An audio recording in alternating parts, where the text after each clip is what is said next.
Never thought कि उनकी नई जिंदगी की शुरुआत का अंत पहले ही लिखा जा चुका है।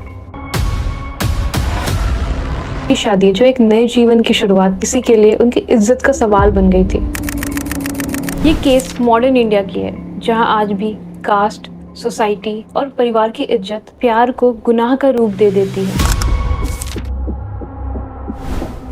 एक दिन शर्मिला की मुलाकात होती है 22 साल के प्रवीण से। बट अनलाइक शर्मिला, प्रवीण एक दलित कम्युनिटी से बिलोंग करता था। और एक दिन ऐसा भी आया जब उन दोनों ने ही डिसाइड किया कि बस अब और नहीं। शर्मिला के परिवार वालों ने उन दोनों को रोकने की बहुत कोशिश की। शर्मिला ने इतने बड़े धोखे की उम्मीद कभी नहीं की थी। सभी ने उस पर अटैक कर दिया। प्रवीण सिर्फ उसका पति ही नहीं था, वो एक लौता इंसान था जिसके लिए उसने पूरी दुनिया से जंग लड़ी थी। जब शर्मिला की हिम्मत पूरी तरह टूट गई। आजकल लोग प्यार से डरते हैं। शादी का नाम सुनते ही कहने लगते हैं, नहीं यार, भरोसा नहीं है। आजकल लड़कियां सच्चा प्यार कहाँ करती हैं? आजकल रिश्तों में सच्चा प्यार रहा ही कहाँ है? और रीसेंट केसेस को देखते हुए हर दूसरा इंसान प्यार से भाग रहा है। लेकिन इस दुनिया में आज भी कुछ ऐसे लोग हैं जो इसी प्यार के लिए अपना सब कुछ हारने के लिए तैयार हैं। अपनी इज्जत, अपना परिवार और यहाँ तक कि अपनी जिंदगी भी। 20 साल की एक कॉलेज स्टूडेंट शर्मिला भी एक ऐसी ही लड़की थी जिसने अपने प्यार के लिए सब कुछ सैक्रिफाइस कर दिया। ये केस मॉडर्न इंडिया की है, जहां आज भी कास्ट, सोसाइटी और परिवार की इज्जत प्यार को गुनाह का रूप दे देती है। So let's just explore one of the most heartbreaking yet untold case of India, the case of Praveen and Sharmila. Hi guys, I'm Sakshi and you are watching Crime Cosmos.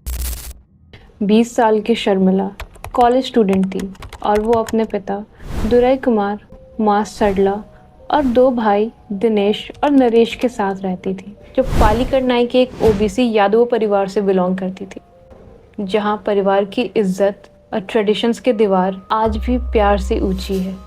पर शर्मिला एक एक्सेप्शन थी। वो अपने सच्चे प्यार के लिए लड़ना जानती थी।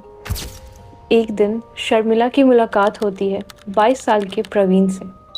प्रवीण एक सिंपल सीधा साधा लड़का था जो चेन्नई के आउटस्कर्ट में एज अ मैकेनिक काम करता था।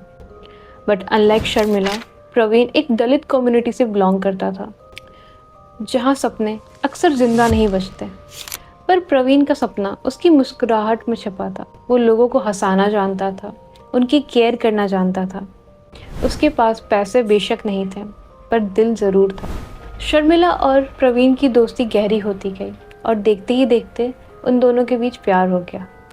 वो दोनों छुप छुप कर मिलने लगे, कभी शर्मिला के ट्यूशन के बाहर तो कभी प्रवीण के मैकेनिक शॉप के बाहर। और एक दिन ऐसा भी आया जब उन दोनों ने ही डिसाइड किया कि बस अब और नहीं, अब और छुपने की ज़रूरत नहीं है। वो दोनों ही इस बात को अच्छे से जानते थे कि उनकी फैमिलीज इस प्यार को सपोर्ट नहीं करेगी, स्पेशली शर्मिला की family. And that's why on 17 अक्टूबर उन दोनों ने भागकर शादी कर ली। इस शादी में ना तो कोई बारात थी और ना कोई धूमधाम, पर फिर भी कुछ था तो सच्चा प्यार। इसके बाद शर्मिला के परिवार वालों ने उन दोनों को रोकने की बहुत कोशिश की, डरा कर, धमकी देकर या फिर प्यार से। पर वो लोग ये नहीं जानते थे कि शर्मिला और प्रवीण का प्यार अटूट है। लेकिन उनकी शादी जो एक नए जीवन की शुरुआत थी, किसी के लिए उनकी इज्जत का सवाल बन गई थी, स्पेशली शर्मिला के परिवार वालों के लिए, जिन्हें ये इंटरकास्ट मैरिज कभी मंजूर नहीं था। शादी के बाद शर्मिला और प्रवीण पालीकर नाई में साथ रहने लगे। बट दे नेवर थॉट कि उनकी नई जिंदगी की शुरुआत का अंत पहले ही लिखा जा चुका है। ऑन 24 फरवरी हर रोज की तरह प्रवीण अपने घर से डिनर लेने के लिए बाहर निकला, जहां से वो कभी वापस नहीं आया। डिनर लेकर घर लौटते वक्त प्रवीण को एक आदमी का कॉल आया, जिसने प्रवीण को एक जगह पर आने को कहा और साजिश से अनजान प्रवीण उसके बुलाने पर चला भी गया। लोकेशन पर पहुंचते ही प्रवीण ने देखा कि वहां 5 लोग ऑलरेडी उसका इंतजार कर रहे हैं। और इससे पहले कि प्रवीण कुछ समझ पाता, उन सभी ने उस पर अटैक कर दिया और उसे बार बार चाकू से मारा, जब तक वो अपने ही खून से लथपथ नहीं हो गया। एक लोकल रेजिडेंट ने प्रवीण की मोशनलेस बॉडी को डिस्कवर किया और पुलिस को इन्फॉर्म किया, जिसके बाद प्रवीण को हॉस्पिटल ले जाया गया, जहां उसे डेड ऑन अराइवल डिक्लेयर कर दिया गया। जब प्रवीण की इस ट्रैजिक डेथ की खबर शर्मिला तक पहुंची, तब मानो वो एक ही पल में बिखर गई। प्रवीण सिर्फ उसका पति ही नहीं था, वो एक लौता इंसान था जिसके लिए उसने पूरी दुनिया से जंग लड़ी थी। और अब शादी के सिर्फ 4 महीने बाद वो बिल्कुल अकेली रह गई थी। ना उसके पास उसका अपना परिवार था और ना ही उसका पति। वो रोती रही, चीखती रही, और जब उसने अपने पति के पोस्टमार्टम रिपोर्ट को पढ़ा, वो टूट गई और बार बार पूछती रही कि आखिर इतनी बेरहमी से उसके पति को किसने मारा।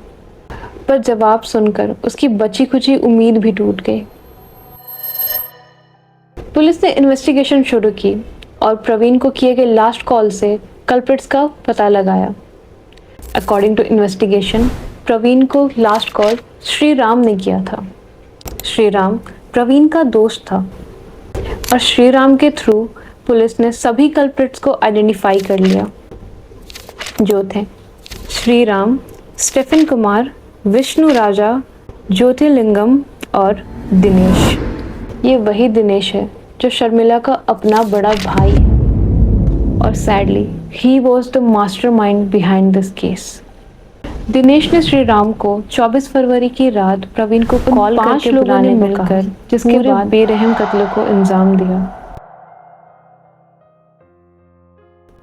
शर्मिला ने इतने बड़े धोखे की उम्मीद कभी नहीं की थी। पुलिस ने सबको इमीडिएटली अरेस्ट कर लिया और शर्मिला ने भी SC/ST एक्ट के तहत सब पर FIR दर्ज करवाया। पर सिस्टम ने फाइल लिखकर उसे इस कदर भुला दिया मानो कुछ हुआ ही ना हो।